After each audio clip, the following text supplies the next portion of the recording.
This little green one here seems to need a home. I don't know, Charlie Brown. Remember when Christmas on TV didn't mean scrolling through 5 streaming apps? It meant one shot a year at catching Charlie Brown, Snoopy, and the world's saddest little tree?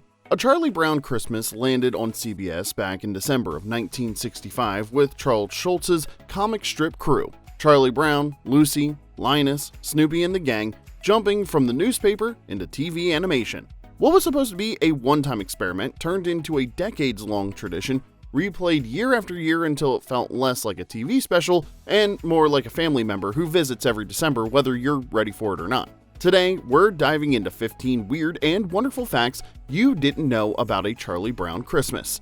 From the network panic to the music the execs tried to bury, to the product placement hiding in plain sight. Now, before we unwrap all of that, hit like and subscribe for more deep dives into the shows and specials we grew up with, and share this video with a friend who still hums Linus and Lucy the second they see a tiny, scraggly Christmas tree. Now, let's get into the countdown with number 15, the network thought they'd ruin Christmas. When CBS executives screened A Charlie Brown Christmas for the first time, they didn't sit back and soak in the gentle charm. No, their reaction was closer to, my golly, we've killed it. They thought everything was a disaster.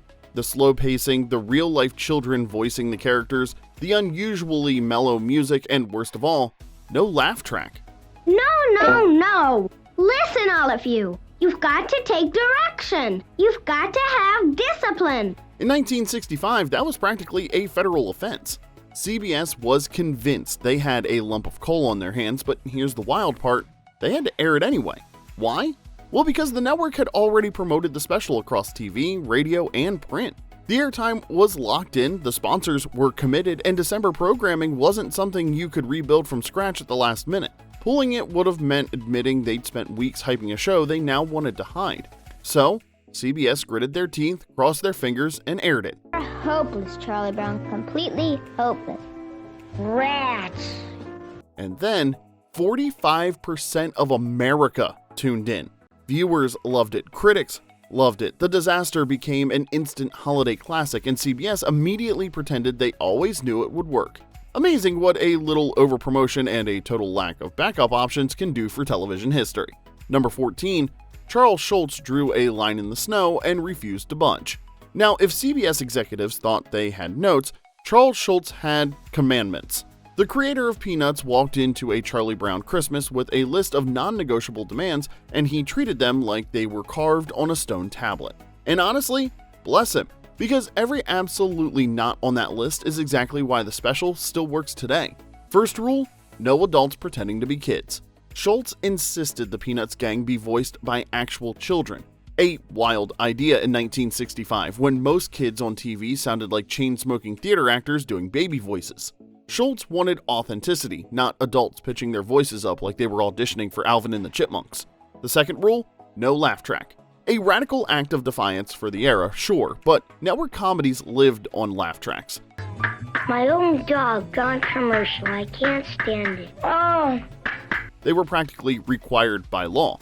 But Schulz hated the idea of a machine telling people when something was funny. He wanted the awkward pauses, the melancholy beats, and the genuine moments to speak for themselves. The third rule? Yes, we're getting religious. Deal with it. Schulz didn't just tolerate Linus reciting the Gospel of Luke, he demanded it. And there were in the same country shepherds, abiding in the field, keeping watch over their flock by night, and lo, the angel of the Lord came upon them. To him, the true meaning of Christmas wasn't optional, and he refused to compromise. Executives panicked, but Schulz stood firm. Without that monologue, the special would have been just another holiday cartoon. With it, it became a classic. Schulz didn't push these rules to be difficult, he pushed them because they were the heart of Peanuts. Number 13, the kid actors who weren't actually actors. Now, if you've ever wondered why the Peanuts gang in A Charlie Brown Christmas sounds so real, it's because none of those kids were acting. Literally, they weren't actors, they were just kids. Regular, unpolished, occasionally distracted California kids who had no idea they were about to become part of TV history. Producers Lee Mendelson and Bill Melendez didn't hire trained child performers. No professional voiceover prodigies, no sitcom kids who could hit a cue on the first take. Instead, they raided local schools and production staff families, scooping up children who sounded authentic. Mistakes, mumbles, pauses, and all. I think there must be something wrong with me, Linus. Christmas is coming, but I'm not happy. I don't feel the way I'm supposed to feel. Peter Robbins as Charlie Brown, Christopher Shea as Linus, Tracy Stratford as Lucy. These were kids who often read lines like they were being handed homework, and honestly, that's exactly why it worked. Here's the catch though, some of them couldn't read at all. Kathy Steinberg, who voiced Sally, and Christopher Shea were too young to get through the script. So Melendez fed them each line piece by piece and had them repeat it back. Engineers then stitched those tiny fragments together like an adorable audio Frankenstein. That clipped, halting rhythm everyone remembers, it wasn't a stylistic choice, it was survival. I remember when I went into audition, I was 7 years old, but even at 7, I did still suck my thumb, and I did have a blanket, and I did use that. And all of this was recorded in one single day. One chaotic, glorious day of short attention spans, running kids, fraying patients, and Melendez doing everything short of juggling to keep things on track. He famously said directing them was like trying to direct rabbits, but the end result? Pure charm. It gave the Peanuts gang a sound no other animated show had. It was awkward, emotional, sometimes halting, and always genuine. It's exactly what Schulz wanted. Real kids trying to make sense of a world that didn't always make sense back. In a decade full of squeaky clean sitcom voices, the Peanuts cast sounded like your actual classmates. Think of it as maybe the soil of some great past civilization. Maybe the soil of ancient Babylon. If your classmates accidentally helped create one of the greatest holiday specials ever made. Number 12, the jazz soundtrack that CBS tried to bury. These days, a Charlie Brown Christmas soundtrack is basically holiday oxygen. You hear Linus and Lucy, and suddenly you're 8 years old sitting cross-legged on the carpet, wondering why your parents keep yelling about tinsel. But that iconic jazz score, the one that makes the special, almost didn't make it to air. The whole thing started with a taxi ride. Producer Lee Mendelson was in a San Francisco cab when he heard Vince Guaraldi's Cast Your Fate to the Wind on the radio. By the time he stepped out, he'd decided this was the guy who needed to score Peanuts. Totally random and total fate. Guaraldi agreed to compose music for Mendelssohn's documentary A Man Named Charlie Brown, a doc that never aired but left behind a treasure trove of demo tracks. Not everyone was sold at first. Some on the production team thought jazz was too mellow, too grown up for a holiday special about kids. They wanted something bouncier, basically the musical equivalent of Saturday morning cereal commercials. So Bill Melendez did what any good creative rebel would do. He used the jazz demos anyway, in secret. While others imagined flutes and xylophones, the animators were storyboarding to cool West Coast jazz. And something unexpected happened. It fit perfectly. The quiet melancholy, the breezy piano riffs, all of it synced with Schulz's tone so naturally that by the time anyone realized, the jazz was the special. Schulz approved instantly. To him, the music felt honest, the emotional glue holding the entire story together. Then came the special, then came the album, then came history. The 1965 Vince Guaraldi Trio soundtrack became a holiday juggernaut. Not just successful, one of the best-selling jazz albums of all time. Christmas Time Is Here, Skating, O Tannenbaum, all instant classics now legally required to play in every department store between November and January. Decades later, the album was inducted into the Grammy Hall of Fame. Guaraldi didn't just score a TV special, he introduced millions of kids to jazz without any of us realizing it. He made Christmas sound sophisticated, even if we were holding juice boxes while we listened. CBS tried to stop the jazz, but now, Christmas doesn't sound like Christmas without it. Number 11, Linus drops the blanket and the entire meaning of Christmas. Linus's blue security blanket is practically its own character in the Peanuts universe. He drags it everywhere. He sleeps with it. He battles Lucy for it like it's the Hope Diamond. Basically, it's the emotional support item every Gen Xer wishes they could have brought to middle school.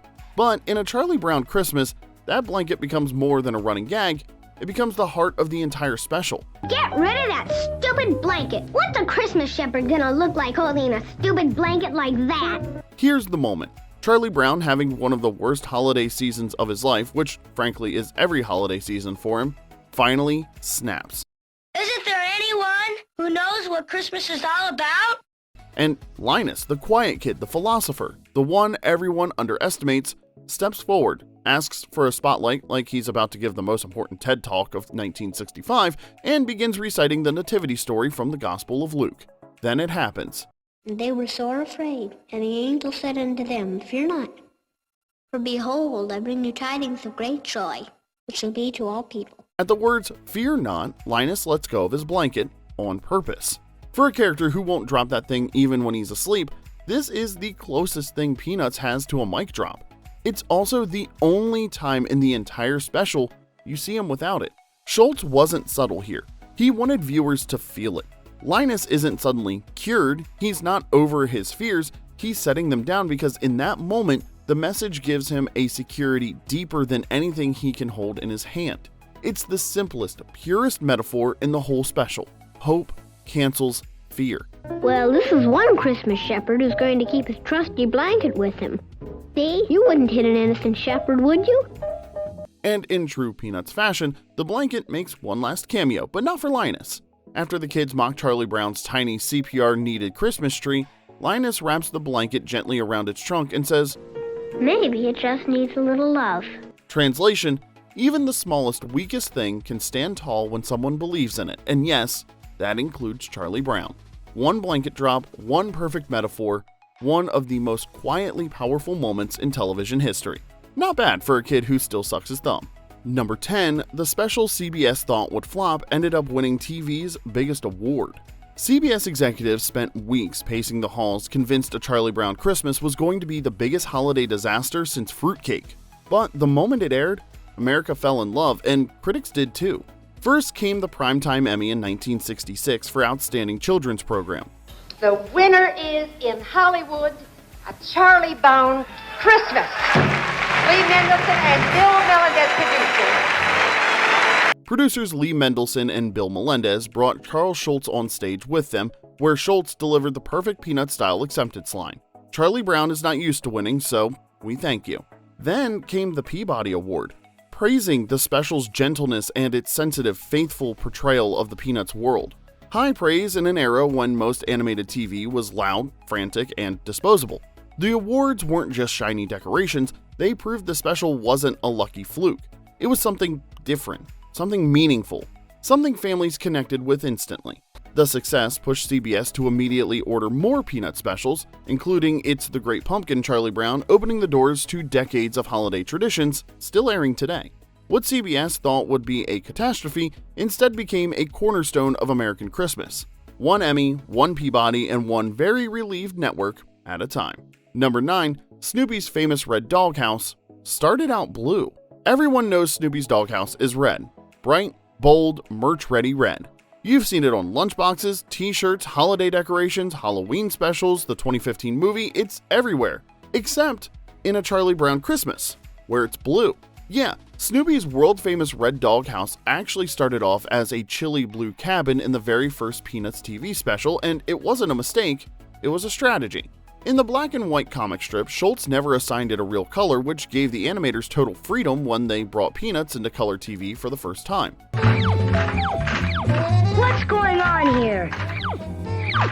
What's this? And because early color broadcasting was basically a technical minefield, red was the last thing they wanted to mess with. On 1960s televisions, red tended to bleed, hum, or look like someone smeared ketchup on the screen. So the team chose blue, a cooler, cleaner shade that popped beautifully against the snowy backgrounds and didn't freak out early color sets. For that one special, the blue doghouse became part of the Peanuts winter aesthetic. But once later specials rolled around, It's the Great Pumpkin, Charlie Brown Thanksgiving, and everything after, the doghouse settled into its permanent red identity. By the time merchandise took over the world, blue was long gone and Snoopy's house was officially fire engine red forever. So, while the doghouse is red now, and in pretty much everything you've seen since childhood, its TV life began in blue. A tiny piece of Peanuts history hidden in plain sight. And if you remembered it as red in the Christmas special, well, that's just the power of Snoopy branding at work. Number 8, the special literally invented the annual holiday TV event. When A Charlie Brown Christmas premiered in December of 1965, CBS thought they were airing a one-off curiosity.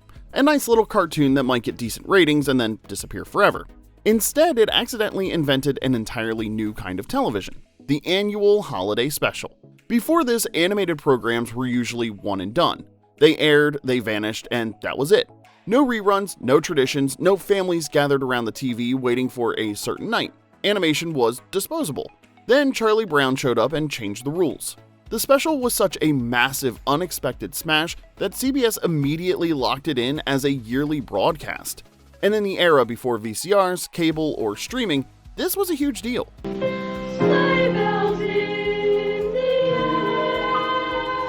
If you wanted to watch A Charlie Brown Christmas, you had one shot, one night a year, and families organized their schedules around it. People literally circled the air date and TV guide like it was a dentist appointment they actually wanted to attend. That's where the term appointment television really came to life.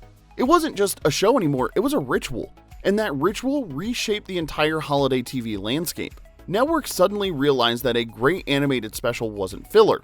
It was reliable, repeatable ratings gold. One of the first things to ensure a good performance is strict attention to the director. I'll keep my directions simple. Other networks followed the pattern, turning shows like Rudolph the Red-Nosed Reindeer, Frosty the Snowman, and How the Grinch Stole Christmas into yearly traditions instead of disposable broadcasts. Holiday programming as we know it, that cozy lineup of specials you can practically recite by heart, exists because one humble, melancholy kid and his tiny tree proved that animated stories could become seasonal events. Today, instead of circling TV Guide, we just open Apple TV+. But the tradition Charlie Brown started hasn't gone anywhere. He didn't just save Christmas in the story, he accidentally redesigned Christmas on television. Alright, we're going to take a quick pause here because I need to know who's your favorite Peanuts character and why. Drop it in the comments, and while you're there, hit like and subscribe so you don't miss our next retro TV rabbit hole. Number 7. The kids' dance scene was pure chaos and pure genius. If A Charlie Brown Christmas had a greatest hits album, the dance scene would be track 1. The moment Vince Guaraldi's Linus and Lucy kicks in, the whole special transforms into the most legendary elementary school dance party in TV history. Head-bobbing twins, existential shoulder shrugs, and whatever Shermie is doing with his arms. But that perfect little burst of holiday joy has a surprisingly weird origin story. First off, Charles Schulz didn't even want the scene. He imagined the special working like the comic strip, quiet, thoughtful, with lots of talking. Dancing really wasn't part of that world. Bill Melendez had to convince him that the show needed some actual motion on screen. Thankfully, he won, because otherwise Shermie's arms would still be at his sides where they belong. And here's the best part, there was no choreographer. None. Zero. The animators just drew whatever they felt kids would naturally do. The kind of confident little wiggles and off-balance shuffles every grade schooler performs with complete sincerity. Those dance cycles weren't planned, they were doodled, and somehow they became iconic. Even the background dancers have their own lore. The two girls bouncing in perfect unison, those are 3 and 4. Twin daughters of the 95472 family. Schulz's inside joke about suburban depersonalization that absolutely nobody caught in 1965. Oh, and the spinning dust cloud? Pigpen, naturally, the only character who can dance and generate airborne particles at the same time. This scene also saved the animator's sanity. The special was made on a tiny budget and a brutal 6-month schedule, so repeating dance loops gave them tons of movement without having to draw brand new animation every frame. It was the ultimate we're running out of time, make it adorable solution. And here's the secret sauce. Everyone is dancing a little offbeat. Guaraldi's jazz rhythm is famously tricky. It's syncopated, uneven, and impossible to clap along to unless you're a trained musician or lying. The kids' slightly off-kilter moves actually sync with the music better than real choreography ever could. It's messy, it's charming, and it's childhood. The result became one of the most parodied, beloved scenes in animation history.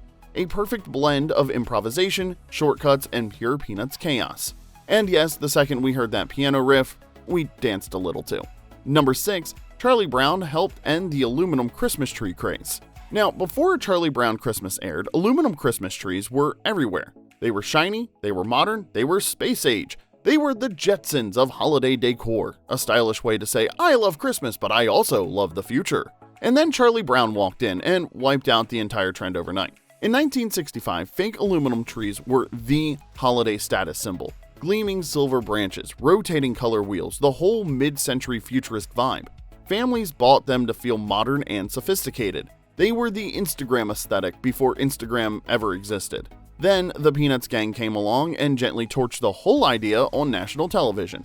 Charlie Brown wanders through a tree lot full of flashy, artificial, perfectly manufactured trees and immediately sees them for what they are: commercial, cold, and about as warm as a fridge. He picks the saddest, scrawniest, most pathetic real tree on the lot, a stick with aspirations, because it's authentic, imperfect, honest, everything the aluminum trees weren't, and America got the message. Sales of aluminum Christmas trees tanked almost immediately after the special aired, like literally dropped off a cliff tanked. By the next year, the trend was basically dead. Today, aluminum trees live only in vintage shops and the basements of people who never throw anything away.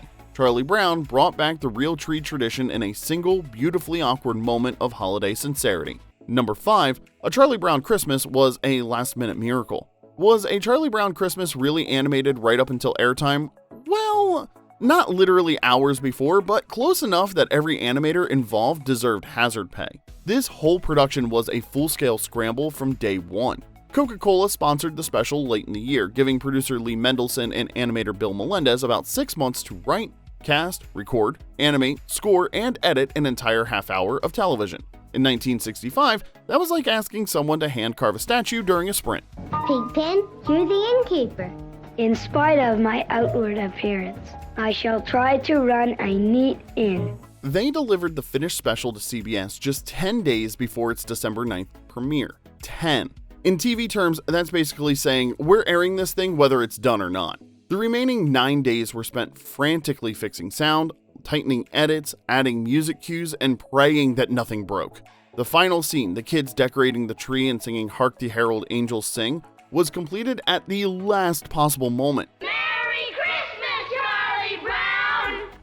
Hark the herald angels sing. It was the animation equivalent of finishing your homework as the teacher is already walking down the aisle collecting papers. Even the creators thought they'd blown it. When Mendelson and Melendez watched the rough cut, Melendez reportedly sighed, "My golly, we've killed it." But the truth was the exact opposite. Under a deadline so tight, it might as well have been gift-wrapped in panic. The team somehow delivered a holiday classic that's still airing nearly 60 years later. Number 4, Peppermint Patty isn't in A Charlie Brown Christmas, and that's the whole fact. Peppermint Patty is one of the biggest stars in the Peanuts universe. Baseball legend, sandal wearer, walking confidence machine. So you'd think she'd be front and center in A Charlie Brown Christmas, right? Nope, she's not in it. Not even a little bit. Here's why. Peppermint Patty didn't exist yet. She wouldn't appear in the comic strip until August 22nd of 1966, almost a full year after the Christmas special premiered in December of 1965. So the special features only the original neighborhood kids: Charlie Brown, Lucy, Linus, Snoopy, and the early supporting cast. But there is a Patty, and this is where the confusion comes in. The girl with the bow in her hair dancing with Violet during the legendary kids dance scene, that's the original Patty, one of the earliest Peanut characters. Totally different personality, totally different design, and honestly not nearly as interesting. Come on, try, Chuck. Try to explain love. Well, say I happen to see this cute little girl walk by, and What does she have to be cute, Chuck, huh? Original Patty quietly faded from the strip once Peppermint Patty arrived with actual character depth, a softball glove, and the world's most committed pair of sandals. And the confusion doesn't end there. Peppermint Patty is so popular that later merchandise, posters, and even DVD covers sometimes sneak her into group shots for A Charlie Brown Christmas, even though she was never in it. Entire generations grew up remembering her in a special she never actually appeared in. She is the Mandela effect of Peanuts characters. So the weirdest Peppermint Patty fact about the 1965 Christmas special is simply this: she was never there, because she wasn't born yet. Number 3, Lucy Van Pelt was inspired by Charles Schulz's real-life wife. Lucy Van Pelt, queen of fuss budgets, football yanker, unlicensed psychiatrist, and part-time dictator, didn't come out of nowhere. She came straight from Charles Schulz's real life. Lucy's real-world inspiration was Schulz's first wife. They married in 1951 and were together for nearly 25 years. She was Lucy. Strong? Absolutely. Opinionated? Very. I know I should be happy, but I'm not. Well, as they say on TV, the mere fact that you realize you need help indicates that you are not too far gone. Always ready to tell you exactly what should happen and how? Yeah, that's a check. Meanwhile, Schulz was quietly introverted, anxious, and conflict avoidant. Sound like anyone we know? That dynamic, the introspective Charlie Brown paired with a directive Lucy, didn't just appear in the strip by accident. It was happening in Schulz's house every day, and Schulz knew it. He once admitted he funneled his sharper thoughts and frustrations into Lucy because he didn't feel comfortable expressing that side of himself in real life. Lucy became his outlet, the pressure valve his personality needed. He even used the word fuss budget to describe both Lucy and the inspiration behind her. Someone who's a little bossy, a little demanding, always in charge, and never wrong. Ever. And it worked. That Lucy energy became the backbone of so many classic Peanuts moments, including A Charlie Brown Christmas, where she basically runs the entire Christmas play like a pint-sized stage tyrant. So the next time Lucy charges 10 cents for psychiatric advice or yanks a football out from under Charlie Brown, remember, Schulz was writing from experience. Number 2, Snoopy runs the whole special without saying a word. While Charlie Brown is out searching for the meaning of Christmas and maybe a shred of self-esteem, Snoopy is quietly running away with the entire show. He doesn't speak a single word of English, yet somehow he's the most expressive, energetic, and flat-out entertaining character in A Charlie Brown Christmas. Listen, all of you. You've got to take direction. You've got to have discipline. You've got to have respect for your director. And the behind-the-scenes story makes him even better. First, that voice. The yips, giggles, snorts, howls, the dramatic sob laugh hybrid Snoopy does when he's really laying it on thick. Every bit of it came from director Bill Melendez. He recorded himself making pure gibberish, then sped it up until it sounded like a beagle who got into the holiday punch. It works flawlessly. Then there's Snoopy's role in the story, the most delicious irony in the entire special. While Charlie Brown is railing against big commercial Christmas, Snoopy immediately enters a neighborhood decorating contest to win prize money. He builds a super colossal display of blinking lights and gaudy decorations like he's auditioning for a very early episode of Holiday Wars. Charlie Brown's reaction says it all. My own dog gone commercial. I can't stand it. Oh. It's perfect. Snoopy is literally the embodiment of the thing Charlie Brown hates. The animators loved working with Snoopy too, way more than the human characters. Charlie Brown's perfectly round head was a geometry nightmare. Lucy's was even worse. Everyone's design had to stay precise, which slowed everything down, but Snoopy was freedom. He could squash, stretch, roll, leap, twirl, fly. He was a rubber band cartoon in a world of math problems. That's why he gets all the best action beats. The skating wipeout, the doghouse decorating frenzy, the solo dance-off. He was the animator's playground. And here's a tiny detail most people missed. In the original 1965 broadcast, Snoopy stands with the kids during Hark the Herald Angels Sing, and his mouth actually moves, like he's singing. Adorable? Yes. Canon breaking for Peanuts? Also, yes. So later airings quietly fixed it so Snoopy just smiles instead of belting out Christmas hymns. Snoopy never overshadows the message of the special, but he absolutely steals every scene that he's in. He's charm, he's chaos, and he's the only dog on television who can win a decorating contest and ice skate better than most humans, all without saying a word. Number 1, the original broadcast was packed with Coca-Cola product placement. Here's a twist worthy of a spit take. A Charlie Brown Christmas, the special famous for dragging the commercialization of Christmas, originally aired with Coca-Cola product placement baked right into the animation. Not as ads, not as bumpers, inside the actual show. Let's start with the opening scene. You know that classic moment when Snoopy grabs Linus's blanket and whips Linus and Charlie Brown around on the ice? In the version we all know, Charlie Brown goes flying into a little tree. We assume Linus goes flying too, but we never see that part. The shot cuts away before we ever see him land.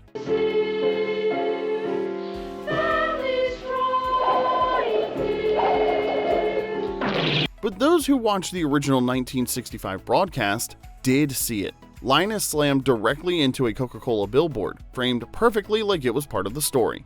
When Coke's sponsorship ended, that shot was removed, which is why the modern version suddenly jumps away and Linus disappears like someone deleted a frame. And the ending? Somehow even more on the nose. After the gang sings Hark the Herald Angels Sing, the original broadcast didn't fade to black, it faded to Merry Christmas from the people who bottle Coca-Cola. Very festive, very carbonated. So where did all that go? Coca-Cola ended its sponsorship in the late 60s, and future sponsors weren't about to give another company free publicity. New FCC rules also required a clean separation between ads and content in kids programming, so the Coke shots had to be cut, and the editors patched the gaps as best they could. Which leads to the real kicker. Charlie Brown wasn't just fighting holiday commercialism, he was fighting literal product placement built into the scenery. It's so ironic it practically qualifies as performance art. And there you have it, 15 weird and wonderful facts about A Charlie Brown Christmas. Which one blew your mind the most? Which one did we miss? Let us know in the comment section below. Hit like if this brought back all your favorite childhood Christmas time feelings, and subscribe for more deep dives into the shows and specials that raised us all. Until next time, good grief. This is Remember When.